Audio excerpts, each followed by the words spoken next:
ভারত পাকিস্তান সংঘর্ষকে চীনের অস্ত্র পরীক্ষার সুযোগ হিসেবে ব্যবহার, মার্কিন রিপোর্টে দাবি। রিপোর্ট এনডিটিভির। আমেরিকার একটি দ্বিদলীয় কমিশনের বার্ষিক প্রতিবেদনে চাঞ্চল্যকর দাবি করা হয়েছে, গত মে মাসে ভারত ও পাকিস্তানের মধ্যে সৃষ্ট সংঘাতকে চীন তাদের সামরিক সক্ষমতা পরীক্ষা ও প্রচারের জন্য সুযোগ বুঝে কাজে লাগিয়েছিল। US China economic and security review কমিশনের এই প্রতিবেদনে বলা হয়, 4 দিনের এই সীমান্ত সংঘাতকে বেইজিং তাদের আধুনিক অস্ত্রশস্ত্রের পরীক্ষা এবং বিজ্ঞাপন হিসেবে ব্যবহার করে। এর লক্ষ্য ছিল ভারতের সাথে তাদের চলমান সীমান্ত উত্তেজনা এবং চীনের সম্প্রসারিত প্রতিরক্ষা শিল্পের লক্ষ্য পূরণে সহায়তা করা। মার্কিন প্রতিবেদনে দাবি করা হয়েছে, ভারত পাকিস্তান সংঘর্ষে প্রথমবার চীনের আধুনিক অস্ত্র ব্যবস্থাগুলো সক্রিয় যুদ্ধে ব্যবহৃত হয়েছিল। এর মধ্যে ছিল HQ-9 air defence system, PL-15 আকাশ থেকে আকাশে নিক্ষেপণযোগ্য ক্ষেপণাস্ত্র, J-10 যুদ্ধ বিমান। প্রতিবেদন অনুসারে এই ব্যবহার বাস্তব অর্থে মাঠে তাদের অস্ত্রের কার্যকারিতা পরীক্ষা করার সুযোগ এনে দেয়। পাকিস্তানকে অস্ত্র বিক্রির প্রস্তাব। প্রতিবেদনটি আরও দাবি করেছে যে সংঘাত শেষ হওয়ার পর জুন মাসে চীন নাকি পাকিস্তানকে 40টি J-35 পঞ্চম প্রজন্মের যুদ্ধ বিমান, KJ-500 বিমান এবং ব্যালিস্টিক ক্ষেপণাস্ত্র প্রতিরক্ষা ব্যবস্থা বিক্রির প্রস্তাব দিয়েছিল। কমিশনের গবেষণা, প্রকাশ্যে আসা তথ্য এবং গণমাধ্যমের প্রতিবেদনের ভিত্তিতে তৈরি করা এই রিপোর্টে বলা হয়েছে, সংঘাতের কয়েক সপ্তাহ পর চীনের দূতাবাসগুলো ভারত পাকিস্তান সংঘর্ষে তাদের অস্ত্র ব্যবস্থার সাফল্যের প্রশংসা করে। একে অস্ত্র বিক্রি বৃদ্ধির একটি প্রচেষ্টা হিসেবে চিহ্নিত করা হয়েছে। তবে প্রতিবেদনটি আরও উল্লেখ করেছে যে মে মাসের এই সংঘাতকে প্রক্সি যুদ্ধ বলা হলে উস্কানিদাতা হিসেবে চীনের ভূমিকাকে বাড়িয়ে বলা হবে। ফরাসি রাফাল যুদ্ধ বিমান নিয়ে ভুয়া তথ্য প্রচার। প্রতিবেদনে আরও একটি গুরুতর অভিযোগ আনা হয়েছে, ভারত পাকিস্তান সংঘাতের পর চীন ফরাসি রাফাল যুদ্ধ বিমানকে হেয় করার জন্য ভুয়া তথ্য প্রচার চালিয়েছিল। ফরাসি গোয়েন্দা সংস্থার তথ্যের ভিত্তিতে প্রতিবেদনে দাবি করা হয়েছে, চীন ফরাসি রাফালের বিপক্ষে তাদের নিজস্ব J-35 এর পক্ষে ভুয়া প্রচার শুরু করে। এই প্রচারে সামাজিক যোগাযোগ মাধ্যমে ভুয়া অ্যাকাউন্ট ব্যবহার করে আর্টিফিশিয়াল ইন্টেলিজেন্স এবং ভিডিও গেমের ছবি ব্যবহার করা হয়। ছবিগুলো চীনের অস্ত্রে ধ্বংস হওয়া যুদ্ধ বিমানগুলোর ধ্বংসাবশেষ হিসেবে দাবি করা হয়েছিল। তবে চীন এসব প্রতিবেদনকে সম্পূর্ণভাবে ভুয়া তথ্য বলে উড়িয়ে দিয়েছে। রাফাল নিয়ে ভুয়া তথ্য প্রচারের বিষয়ে ব্রিফিংয়ে এক প্রশ্নের জবাবে চীনের পররাষ্ট্র মন্ত্রণালয়ের মুখপাত্র মাও নিং বলেন, আপনারা যে তথাকথিত কমিশনের কথা বলছেন তারা সবসময় চীনের প্রতি আদর্শগত বিদ্বেষ পোষণ করে। তাদের বলার মতো বিশ্বাসযোগ্য কোনো কিছু নেই। জম্মু ও কাশ্মীরের পেহেলগামে একটি সশস্ত্র গোষ্ঠীর হামলায় 26 জন নিহত হওয়ার পর ভারত ও পাকিস্তানের মধ্যে উত্তেজনা মারাত্মকভাবে বৃদ্ধি পেয়েছিল। ভারত অভিযোগ করে যে এই হামলার সাথে জড়িতদের পাকিস্তানের সঙ্গে যোগসূত্র রয়েছে, যা পাকিস্তান নাকচ করে দেয়। গত 7 মে ভারত অপারেশন সিঁদুর নামে পাকিস্তানে হামলা চালায় এবং জবাবে পাকিস্তানও পাল্টা আঘাত হানে। পাল্টাপাল্টি হামলার পর সংঘাত শুরু হয়, যা 4 দিন ধরে চলে। মার্কিন প্রেসিডেন্ট ডোনাল্ড ট্রাম্প দাবি করেছিলেন যে তার মধ্যস্থতায় 10 মে 2 দেশ যুদ্ধবিরতিতে রাজি হয়েছে।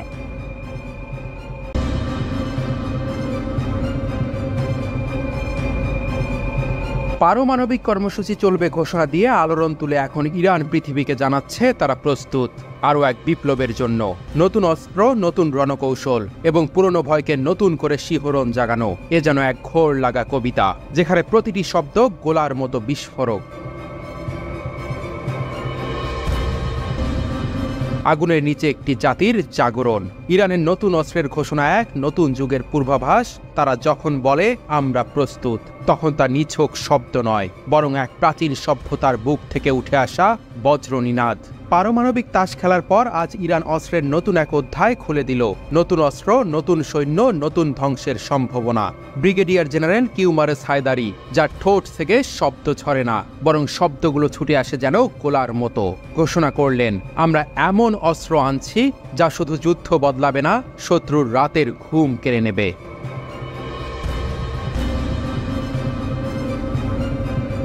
এই ঘোষণার সাথে ভেসে আসে ইরানের এক গভীর রূপান্তরের গল্প, আর সেই গল্প পুরনো বাহিনীর সেই জং ধরা চাকা থেমে গেছে। আক্রমণাত্মক এবং বিদ্যুৎ বেগে প্রতিক্রিয়াশীল এক বাহিনী এখন দেশটির হৃদয়ে। অচল ইউনিট এখন ইতিহাস। হায়দারি বলেন, আমরা যা বানিয়েছি তা আগ্নেয়গিরির মতো চুপচাপ, কিন্তু সর্বনাশের প্রতিশ্রুতি বয়ে আনে। তিনি বলেন, আমাদের বাহিনী এখন 100% গতিশীল, 100% আক্রমণাত্মক এবং 100% সহনশীল। এই ক্ষমতা মানেই অস্ত্র চাই বিশেষ, আর সেই অস্ত্রই এখন উন্মোচনের অপেক্ষায়, নিঃশব্দে গোপনে অথচ ভয়াবহ এক সম্ভাবনার আলোয়। আরও গভীরে গেলে দেখা যায়, এই প্রযুক্তিগত বিপ্লব শুধুই কোনো জেনারেলের স্বপ্ন নয়, এটি আয়াতুল্লাহ খামেনির নির্দেশনায় গড়ে ওঠা এক দিক নিদর্শন। ইসরায়েল ও আমেরিকা দুটি নাম যারা এখন ইরানের প্রতিটি শব্দকে বারুদ মনে করছে, কারণ তারা জানে এ কোনো প্রচার নয়, এটি এক প্রস্তুতি। গোপন বাংকারে, মরুভূমির নিচে, পাহাড়ের গায়ে, যেখানে চোখ পড়ে না কেন সেখানেই তৈরি হয়েছে নতুন ধ্বংসের কারখানা।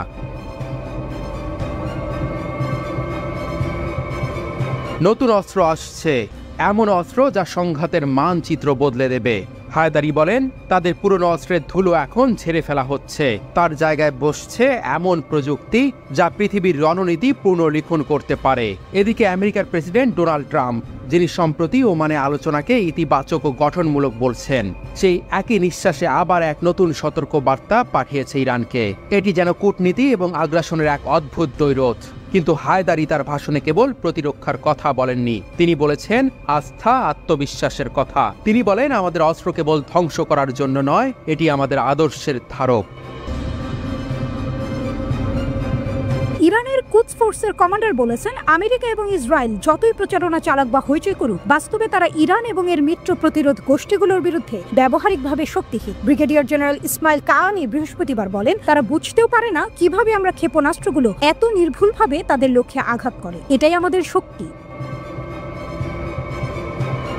গত বছর এপ্রিল এবং অক্টোবর মাসে ইরান ইসরায়েলের দখল করা অঞ্চলের ভিতরে সামরিক ও গোয়েন্দা লক্ষ্যবস্তুতে ক্ষেপণাস্ত্র হামলা চালিয়েছিল। ইরানি কর্মকর্তারা বলেছেন, এই হামলাগুলোতে তারা তাদের সামরিক শক্তির মাত্র একটি অংশ ব্যবহার করেছেন। যদিও পশ্চিমা সামরিক বিশ্লেষকরা বলছেন, ভবিষ্যতে এই ধরনের হামলা আরও জটিল হতে পারে এবং আরও বেশি ক্ষেপণাস্ত্র ব্যবহার করা হতে পারে। ইরানের Islamic revolutionary guard corps IRGC গত সপ্তাহে একটি নতুন ভূগর্ভস্থ ক্ষেপণাস্ত্র মেগাসিটি উন্মোচন করেছে।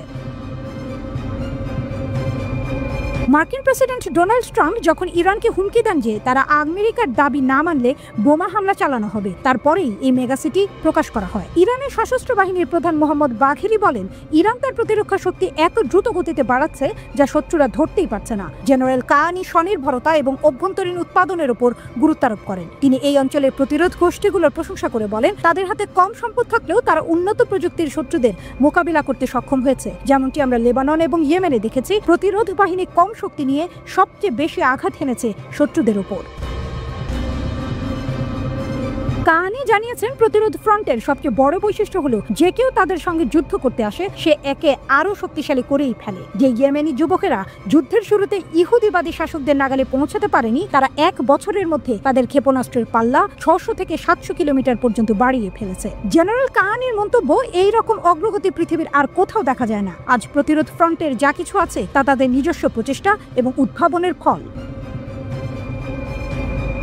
ইন্টারন্যাশনাল ক্রাইসিস গ্রুপের ইয়েমেন বিশেষজ্ঞ আহমেদ নাগি বলেছেন, যুক্তরাষ্ট্র মনে করে বিমান হামলার মাধ্যমে ইয়েমেনিদের পিছু হটানো যাবে। এই বিশ্বাস ভুল। CNN তাকে উদ্ধৃতি করে বলেছে, এই যুক্তি তৈরি হয়েছে বছরের পর বছর ধরে চলা যুদ্ধের অভিজ্ঞতা থেকে। ইয়েমেনিরা ধৈর্য এবং সহনশীলতাকে এক ধরনের শক্তি বলে মনে করে এবং প্রমাণ করতে চায় যে তারা সহজে হাল ছাড়ে না। CNN আরো বলেছে, যদি কিছু হয় তাহলে বলা যায় তারা মার্কিন হামলাকে উপভোগী করে। চ্যাথাম হাউসের একজন ইয়েমেনি গবেষণা ফেলো ফারিয়া আল মুসলিমি CNN-কে বলেন, এই হামলাগুলোই যেন তাদের অনুপ্রেরণা।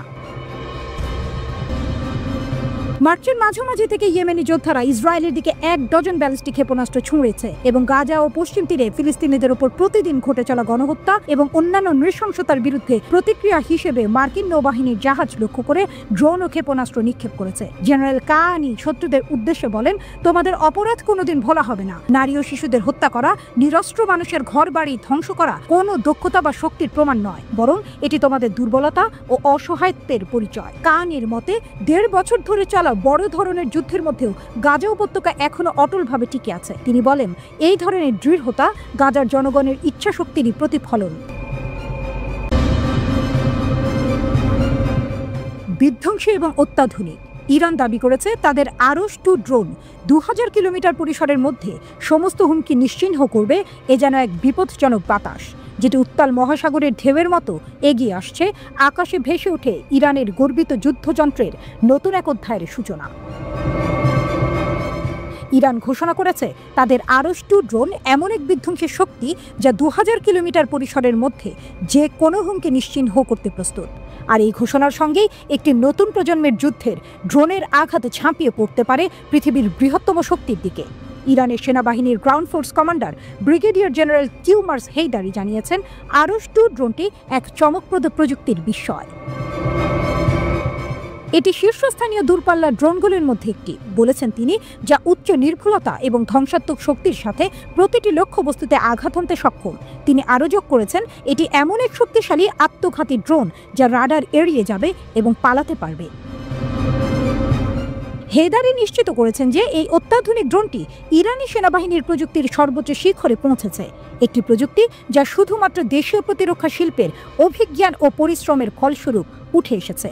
এটি ইরানের জন্য এমন এক সাফল্য যা শুধুমাত্র ইরানিদের কাছে নয়, বিশ্বকেও তাক লাগিয়ে দিতে পারে। আরশ-2 ড্রোনের অভ্যন্তরীণ শক্তির মন্ত্রে এক বৈপ্লবিক পরিবর্তন রয়েছে, যা 2022 সালের সেপ্টেম্বর মাসে প্রকাশিত হয়েছিল। ইরান আগেই এই ড্রোনটির পরীক্ষামূলক সংস্করণ আরশ-1 এর সাহায্যে সাবধানীভাবে ইসরায়েলের উপকূলে তেল আবিব এবং হাইফাকে টার্গেট করতে প্রস্তুত করেছিল। তবে এবার এর ক্ষমতা আরও অনেক বেশি, আরও নিখুঁত। হেদারি আরও বলেন, এটি একটি ড্রোন যা শুধু একবারের জন্য আঘাত হানার আগেই একাধিকবার তথ্য সংগ্রহ করতে সক্ষম। একেবারে নিখুঁতভাবে নির্ধারিত লক্ষ্যবস্তুতে আঘাত হানার ক্ষমতা রাখে, যা এক নতুন মাত্রার সামরিক শক্তির সূচনা। আরশ-1, যার গোড়াপত্তন হয়েছিল 2019 সালের জানুয়ারিতে, অত্যাধুনিক প্রযুক্তি ও কৌশলে তৈরি করা এক কামিকাজে ড্রোন। এটি মাকরান উপকূল থেকে উৎক্ষেপিত হয়েছিল এবং পেরেছিল দক্ষিণ পূর্ব ইরানের আকাশ দিয়ে। সেই সময়ে এটি রাডার এড়ানোর প্রযুক্তির সাহায্যে ছড়িয়ে পড়েছিল। আরশ-2 ভয়ঙ্কর এক ড্রোন। এর ডানার ডেল্টা আকারের নকশা এটি যেন দীর্ঘ পথ পাড়ি দেয়, তেমনি উচ্চ শক্তিতে পরিচালিত হতে সক্ষম। দীর্ঘ সময় ধরে উঠতে পারে। এর জ্বালানি সংরক্ষণ করার ক্ষমতা আরেক শক্তি, যে কোনো উচ্চতা থেকে আঘাত হানতে পারে। আর আশ্চর্যজনকভাবে ইরান যে বিপুলভাবে ড্রোন প্রযুক্তি উন্নয়ন করছে তা পশ্চিম এশিয়ার যুদ্ধক্ষেত্রের পট পরিবর্তন করতে সক্ষম হয়ে উঠেছে। ধীরে ধীরে দেশটি সশস্ত্র বাহিনীর জন্য আধুনিক প্রযুক্তির সাথে ভরপুর এক শক্তিশালী পরিসর তৈরি করছে। আর এই শক্তি কোনোভাবেই প্রতিরোধ করা সম্ভব নয়। দেশীয় প্রতিরক্ষা সরঞ্জামের উপর দেশীয় আস্থা ও স্বয়ংসম্পূর্ণতা বৃদ্ধি একদিকে যেমন ইরানের ক্ষমতাকে দৃঢ় করেছে, তেমনি শত্রুদের জন্য এটি এক অপ্রতিরোধ্য শক্তির চিহ্ন। ইরানের শীর্ষ নেতা আয়াতুল্লাহ সাইয়্যেদ আলী খামেনি বরাবরই প্রতিরক্ষা শক্তি বজায় রাখার আহ্বান জানিয়েছেন। তিনি প্রতিবারই বলেছেন, আমরা কখনোই আমাদের প্রতিরক্ষা শক্তির বিষয়ে কোনো আলোচনা করব না।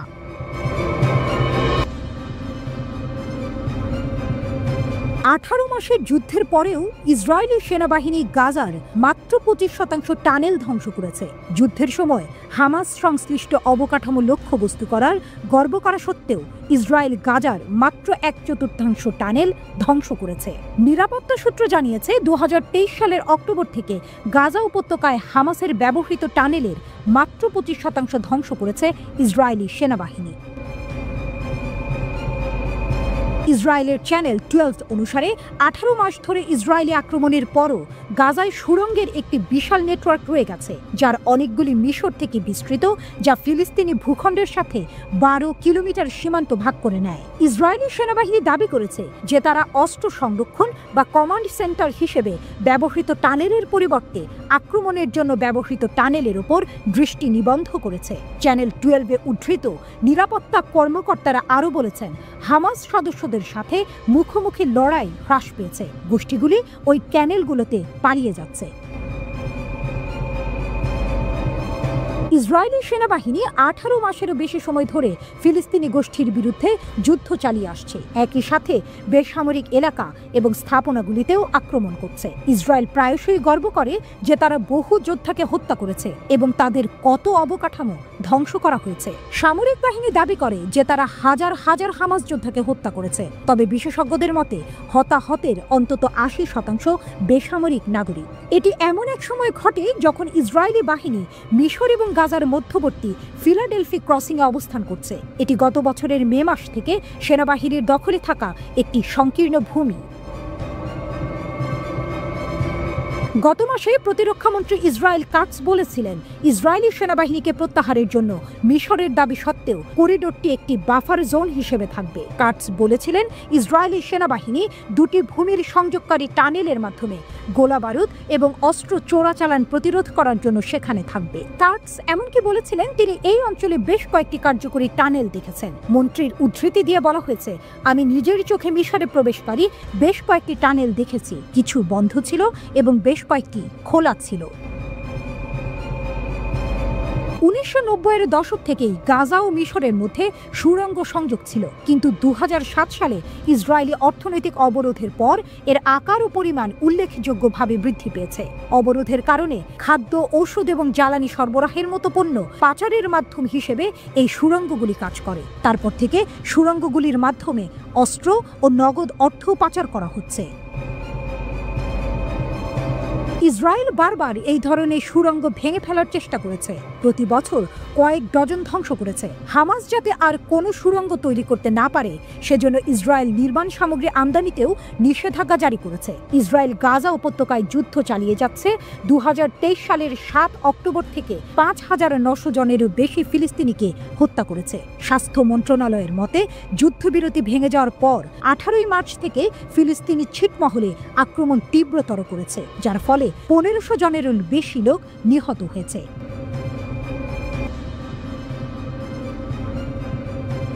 শান্ত জলরাশি যেন এখন উত্তাল হয়ে উঠেছে যুদ্ধের পদধ্বনিতে।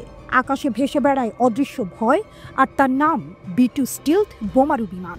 ডোনাল্ড ট্রাম্প লিখে চলেছেন ইতিহাসের এক নতুন চিত্রনাট্য, এক কাহিনী যেখানে যুক্তরাষ্ট্রের প্রতিটি বিমান, প্রতিটি রণতরী এক একটি শব্দহীন হুঙ্কার।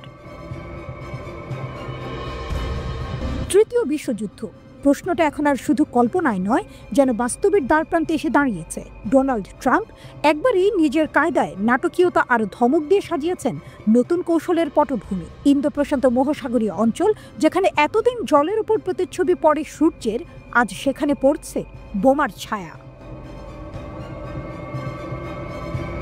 ডিয়েগো গার্সিয়া নামটা আজ কেবল একটি দ্বীপ নয়, সেটি এখন যুদ্ধের সজাগ চোখ, শান্তির মধ্যকার স্নায়ুযুদ্ধের নতুন ফোকাল পয়েন্ট।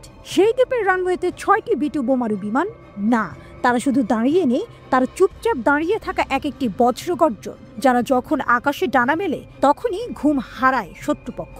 বিশ্বের সবচেয়ে উন্নত যুদ্ধ বিমান মাত্র 20টি রয়েছে যুক্তরাষ্ট্রের হাতে। এদের 6টি এখন ভারত মহাসাগরের মাঝখানে। 30% এটা সংখ্যা নয়, এটা সংকেত, একটি সাহসী নির্ভীক বার্তা, যে বার্তায় লেখা আছে প্রস্তুত হও, কারণ আমরা তো হয়েই আছি।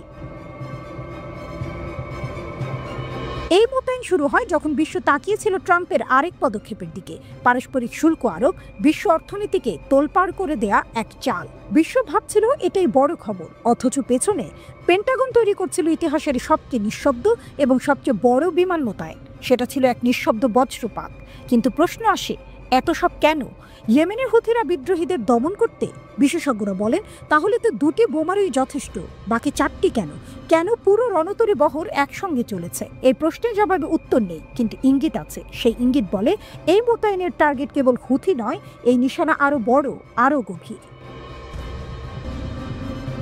হয়তো ইরান কিংবা চীন কিংবা দুজনেই, হয়তো তৃতীয় বিশ্বযুদ্ধ নয়, কিন্তু তার ছায়া এখন স্পষ্ট। আর বিমানবাহী রণতরী একটি ছিল, এখন 3টি হবে। 2টি ভারত মহাসাগরে, একটি পশ্চিম প্রশান্ত মহাসাগরে। USS নিমেটস এগিয়ে যাবে দক্ষিণ চীন সাগরের দিকে। এ যেন দাবার বোর্ডে রাজার চারপাশ ঘিরে ফেলা খুঁটি, যেখানে একবারই বলার সুযোগ থাকে চেকমেট আসছে।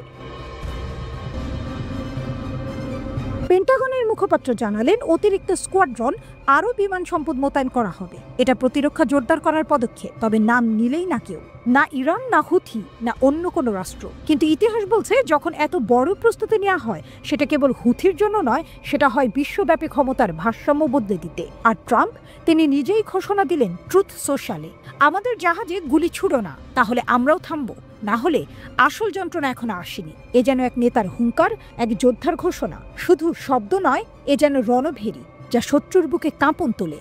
আজ ইতিহাস থেকে দাঁড়িয়েছে এক নিঃশব্দ সন্ধিক্ষণে, যেখানে প্রতিটি বিমান, প্রতিটি জাহাজ, প্রতিটি পোস্ট এক একটি যুদ্ধের পূর্বাভাস। আর তার পরিচালক মার্কিন রাজনীতির চেনা মুখ ডোনাল্ড ট্রাম্প।